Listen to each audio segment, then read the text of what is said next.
ఒక ఒక స్టేజ్ వచ్చిన తర్వాత చెయ్యరు. బట్ అంటే మీకు ఏంటి అది చేయడానికి రీజన్ ఏంటంటే సినిమా కోసం ఏదైనా చేద్దామనా? లేదంటే లేదు సార్. ఏం ప్రూవ్ చేయాలనుకుంటారా ఆ వీడియోతో? రీసెంట్ సార్, లాస్ట్ 10-15 డేస్ రెండు ఎక్స్పీరియన్స్లు చెప్తాను. విజయవాడకి ఫ్లైట్లో వెళ్తున్నాను నేను. నా పక్క సీట్లో ఒక ఆయన కూర్చున్నారు. సమ్ డేట్స్ ఇష్యూ ఏదో ఫోన్లో మాట్లాడుతున్నాను నేను.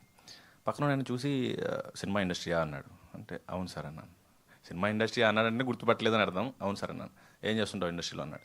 ఇప్పుడు నేను యాక్టర్ అంటే ఏం సినిమా చేసావు, ఎప్పుడు వచ్చింది ఇదంతా ఎవరు చెప్తారని, అసిస్టెంట్ డైరెక్టర్ అండి అన్నాను. అవునా, ఏం సినిమాకి అసిస్టెంట్ డైరెక్టర్ అన్నాడు. ఇప్పుడు ఏ పేరు చెప్తే మళ్ళీ ఏ క్వశ్చన్ అడుగుతాడని ఓజీ అండి అన్నాను. ఓ ఓకే అన్నాడు, అంతే. అక్కడికి ఎండ్, కాన్వర్జేషన్ కట్. మొన్న భగవంతుడు షూట్ చేస్తున్నాను నేను అనంతపూర్లో. నేను కో డైరెక్టర్ గారు సెట్లో ఎర్లీ మార్నింగ్ మాట్లాడుకుంటున్నాం. ఒక ఆయన బండి వేసుకొని వచ్చాడు స్పీడ్గా, లోకల్ ఆయన ఎవరో. క్యారవాన్లో అవన్నీ బాగా చూశాడు. ఎవరండి హీరో అన్నాడు.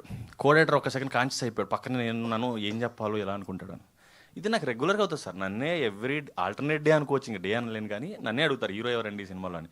నాకు మసూదాకి అది బిగినింగ్ నుంచి కూడా అలవాటు. నేను సోషల్ మీడియాలో కూడా పోస్ట్ చేశాను. నేను మసూదాకి వచ్చిన చైల్డ్ ఆర్టిస్టు మీరు డ్రైవరా అని అడిగాడు.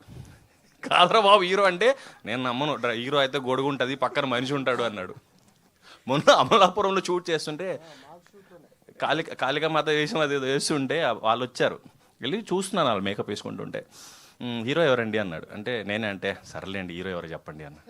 నేనేనయ్యా అంటే అప్పుడు కానీ పక్కన వాళ్ళు చెప్తే కానీ నమ్మలేదు అతను నేను హీరో అని. సో అలవాటే నాకు అది.